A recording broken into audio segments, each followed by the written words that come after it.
Backcountry skiing combines hiking and climbing and requires remote and undeveloped areas that receive a consistent amount of snowfall during the winter.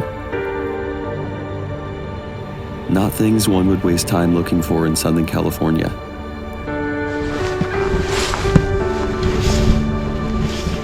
But should they?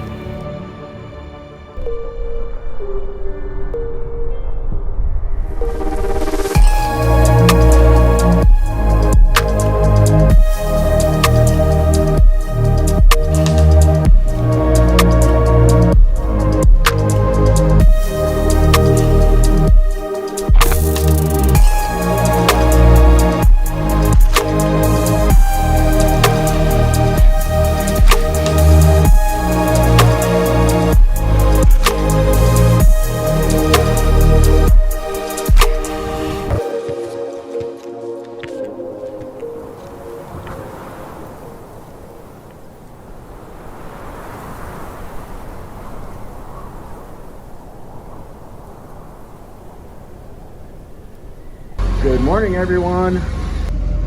We're looking at about 4+ feet in the next 24 hours, 24 to 36 hours. The storm that's coming is really big.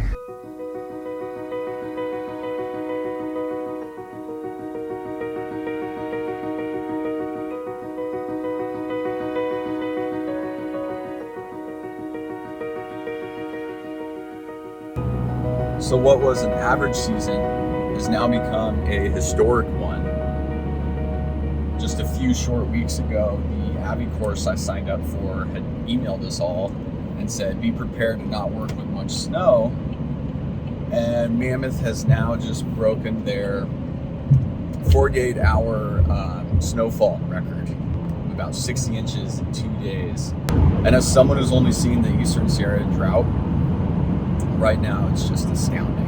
The mountains are totally covered. There's basically just 2 black strips of road going right through it. I've never seen it like this.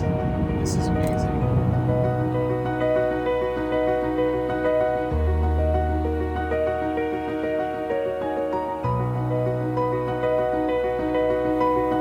I hate to admit it, but I was not looking forward to this class. Spending a precious weekend sitting in a classroom, especially when there were historic conditions, sounded like torture. But the outfit I went with taught mostly with hands-on learning outside. What's that? That's big, Jeffrey. Yeah. Right? So 160, and then it was like over 320. Yeah.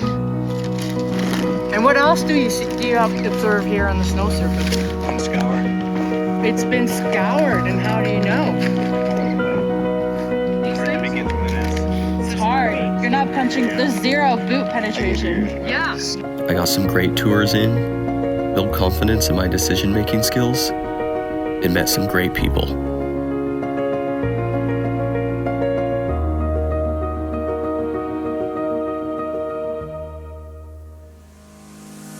Back in SoCal, where the winter season was also delivering, it didn't take long for a tour to get set up. However, with the large amount of snow, we had a much bigger challenge than normal. Usually with our limited and low coverage, a slide for life scenario is a much bigger risk than avalanches. However, this year there was definitely enough of a snowpack to have to factor in avalanche danger into our decision making. Unfortunately, there's no avalanche center for our mountains. A single website offers a very broad take, but in reality, venturing out in SoCal relies mostly on your own records, scouring weather websites, and personal assessment and judgment to assess avalanche danger. For our trip, we settled on Charlton Peak, a smaller sub-peak of the Gorgonio Wilderness, mostly to mitigate some risk, and to do a smaller trip for what was one of the first tours of the season for most in the group. To mitigate our exposure, while also taking a more direct path, we chose heading up the northeast ridge to the summit. From there, the group would assess whether the North Bowl was risky or not. A bowl, mind you, created by past avalanche activity. For me, acknowledging my lack of experience, I already in my mind had opted for the least risky route of sticking to what should be the wind-scoured and low-angle east face.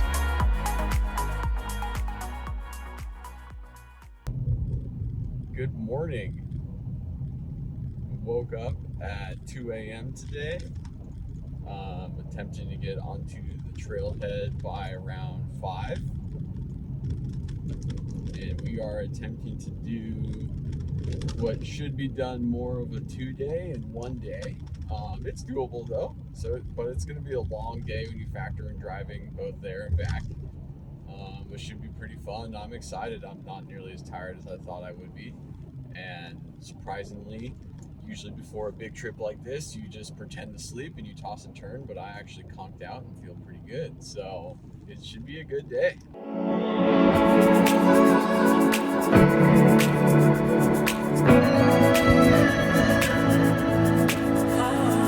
Beyond all reason.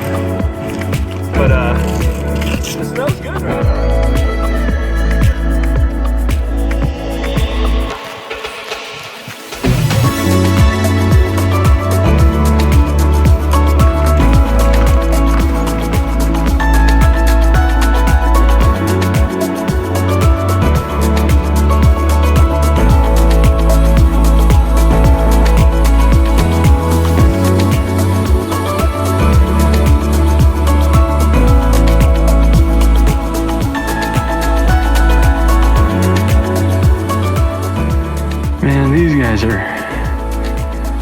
Gnarly. Transition to crampons and no water, no snacks, no sunscreen. They've just been bombing it uphill. And I'm that guy. Oh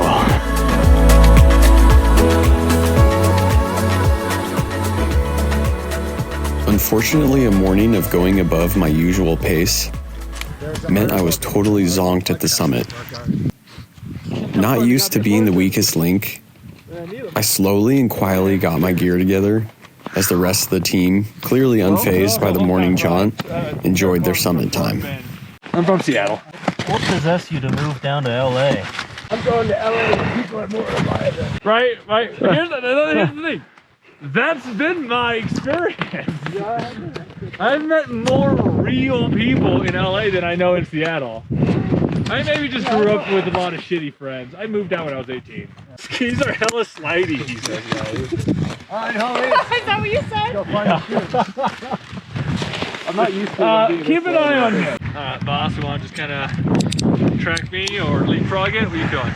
Yeah, we can leapfrog it a little bit. Okay. I definitely got zonked. I'm hoping it's mostly in my head right now. Okay. But I'm just... Well, if you gotta take it slower, just take it slower. We all have the same meetup spot. You gotta go there regardless. Yeah. So yeah, leapfrogging might be good. Okay. Let's get over to that. Let's get past this little flat spot. Yeah.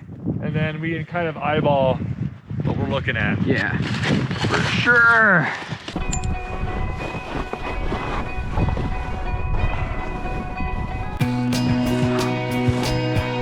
I'm gonna kind of head this way, and then about halfway down, you'll start seeing me strength right, left.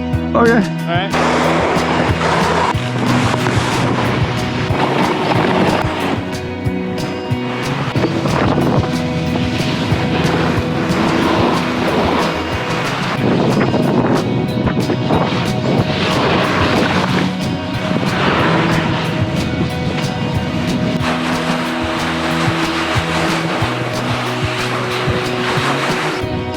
Ooh. That was sick. Oh.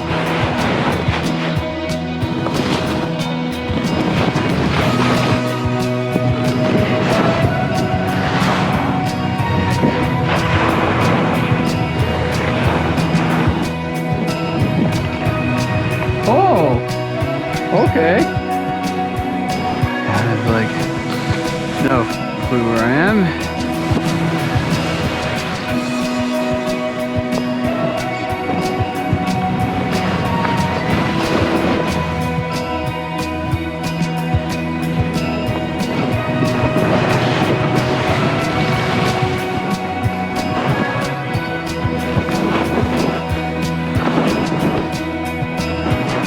Oh no.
Man, it got real good at the bottom. Oh yeah.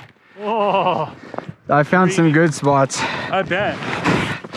How you feeling? A little better now? Oh, way better. Good. That part where I was just like hopping and jumping and I was like, no. And then like I got going, I was like, okay, cool. As soon as you can start carving, like Yeah. the energy is like, yes.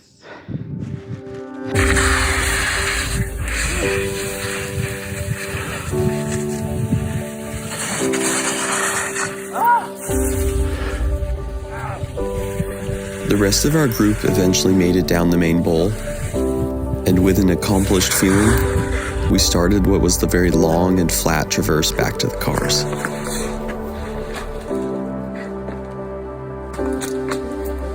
Nice.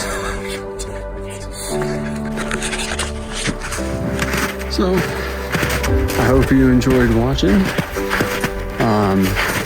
And at most, I hope these films inspire you with whatever outdoor activity you're doing. There's a lot of time constraints with work and family, and, you know, at the end of the week feeling tired. But if you just take the effort, it's really amazing what you can accomplish just in a simple weekend. And I really hope that is what people take from these short films, if anything at all. But anyway, thanks again for watching, and I'll see you guys on the next time.